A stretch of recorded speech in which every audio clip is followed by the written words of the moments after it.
Hello student, তোমরা যারা ক্যালকাটা ইউনিভার্সিটির আন্ডারে সেকেন্ড সেমিস্টারের ছাত্রছাত্রী আছো এবং তোমাদের রাষ্ট্রবিজ্ঞান সাবজেক্টটা এমডিসি কোর্সে অর্থাৎ সিসি পেপার হিসাবে আছে বা তোমাদের মাইনর 2 পেপার হিসাবে আছে, তোমাদের জন্য আজকের ক্লাসটা খুবই গুরুত্বপূর্ণ। আজকের ক্লাসে তোমাদের 100% কমনযোগ্য সাজেশন এবং সিলেবাস নিয়ে আলোচনা করব।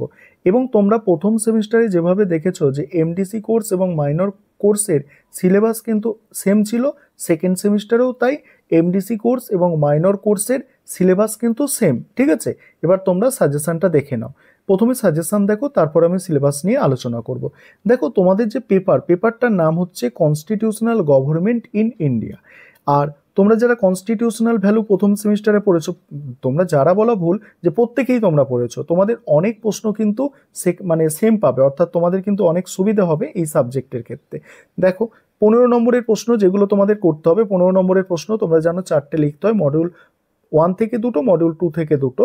15 নম্বরের প্রশ্নের জন্য মডিউল 1 থেকে করতে হবে। দেখো, ইম্পর্টেন্ট প্রশ্নগুলো স্টার দিয়ে চিহ্নিত করা আছে। দেখো, ভারতে কেন্দ্র ও রাজ্যের মধ্যে প্রশাসনিক সম্পর্ক আলোচনা করো।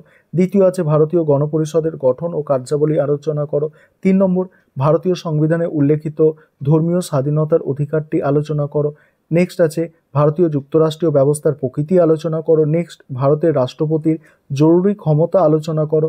নেক্সট আছে ভারতের সংবিধানে উল্লেখিত সাম্যের অধিকার ও স্বাধীনতার অধিকার আলোচনা করো।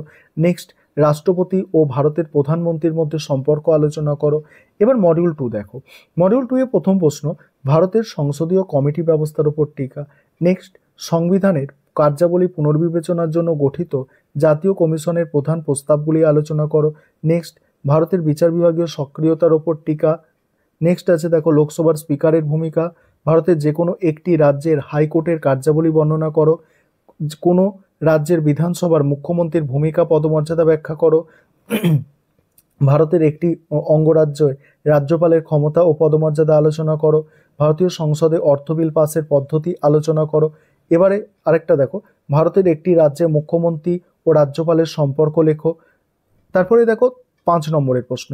5 নম্বরের প্রশ্ন তোমাদের 3টে অ্যান্সার করতে হয় মডিউল 1 এবং 2 মিলিয়ে। 5 নম্বরের প্রশ্নগুলো দেখে নাও। তার আগে যে বিষয়টা বলার আছে, তোমাদের জন্য অনলাইন কোচিং ক্লাস চলছে। তোমরা যদি কেউ পেড ব্যাচে অ্যাডমিশন নিতে ইচ্ছুক থাকো, নিচে যে নম্বরটা দেখতে পাচ্ছ ওই নম্বরে যোগাযোগ করে পেড ব্যাচে অ্যাডমিশন নিতে পারো। দেখো, মডিউল 1 থেকে দেখো, মডিউল 1 থেকে যেগুলো করতে হবে, ভারতের সংবিধানে উল্লেখিত ধর্মীয় স্বাধীনতার অধিকারটি আলোচনা করো। কেন্দ্র ও রাজ্যের মধ্যে অর্থনৈতিক সম্পর্ক। ভারতের সংবিধানে উল্লেখিত সাম্যের অধিকারটি আলোচনা করো। নেক্সট, রাষ্ট্রপতি ও ভারতের প্রধানমন্ত্রীর মধ্যে সম্পর্ক আলোচনা করো। ভারতীয় সংবিধানে উল্লেখিত সাম্যের অধিকারটি আলোচনা করো। ভারতীয় সংবিধান প্রস্তাবনার গুরুত্ব। মৌলিক অধিকার ও মৌলিক কর্তব্যের মধ্যে পার্থক্য। প্রধানমন্ত্রীর কার্যাবলী। এবারে দেখো, মডিউল 2 থেকে দেখো, লোকসভার স্পিকারের ভূমিকা আলোচনা করো। ভারতের যে কোনো একটি রাজ্যে হাইকোর্টের কার্যাবলী বর্ণনা করো। ভারতের লোকসভা ও রাজ্যসভার সাংবিধানিক সম্পর্ক। বিধানসভায় মুখ্যমন্ত্রীর ভূমিকা ও পদমর্যাদা। অঙ্গরাজ্যের রাজ্যপালের ক্ষমতা ও পদমর্যাদা। লোকসভা রাজ্যপালের মধ্যে গঠনগত ও কার্যগত পার্থক্য। তারপরে দেখো, রাজ্যপালের স্বেচ্ছাধীন ক্ষমতা, সুপ্রিম কোর্টের কার্যাবলী, ভারতের সংবিধান সংশোধন পদ্ধতি। এবার তোমরা যারা ইংলিশ ভার্সনের স্টুডেন্ট আছো, তোমরা সাজেশনটা দেখো। দেখো, ইংলিশের সাজেশনটা তোমাদের জন্য তৈরি করে দেওয়া হয়েছে, যাতে তোমরা যারা ইংলিশ ভার্সনে আছো তোমাদের কিছু অসুবিধা না হয়। দেখো, সম্পূর্ণ সাজেশনটা দেখে নাও, আমি তারপরে সিলেবাসটা নিয়ে আলোচনা করব তোমাদের। এবারে তোমরা সিলেবাসটা দেখে নাও। সিলেবাসটা দেখো, মডিউল 1 থেকে যে সিলেবাস আছে দেখো প্রথমে, আর বাংলায় করে দেওয়া আছে যাতে তোমাদের কোনো সমস্যা না হয়। প্রথম যেটা আছে দেখো, প্রথম টপিকটা ভারতীয় সংবিধানের বিবর্তন। সেখানে সংবিধান সভার ভূমিকা, বিতর্ক, প্রস্তাবনা এগুলো পড়তে হবে।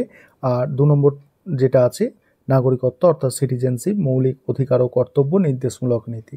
3 নম্বর হচ্ছে দেখো ভারতীয় যুক্তরাষ্ট্রীয় ব্যবস্থা, প্রকৃতি, কেন্দ্র রাজ্যের সম্পর্ক।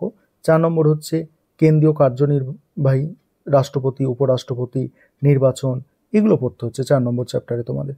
এবারে মডিউল 2 দেখো, মডিউল 2 থেকে তোমাদের 5 নম্বর চ্যাপ্টার শুরু হচ্ছে, কেন্দ্রীয় আইনসভা পড়তে হচ্ছে। সেখানে কেন্দ্রীয় আইনসভার মধ্যে এইসব আছে। তারপর 6 নম্বর চ্যাপ্টার যেটা আছে রাজ্য সরকার সম্পর্কে পড়তে হচ্ছে। 7 নম্বর চ্যাপ্টার হচ্ছে বিচার ব্যবস্থা সম্পর্কে পড়তে হচ্ছে। আর 8 নম্বর চ্যাপ্টার হচ্ছে সংবিধান সংশোধনী। এই হচ্ছে তোমাদের টোটাল সিলেবাস।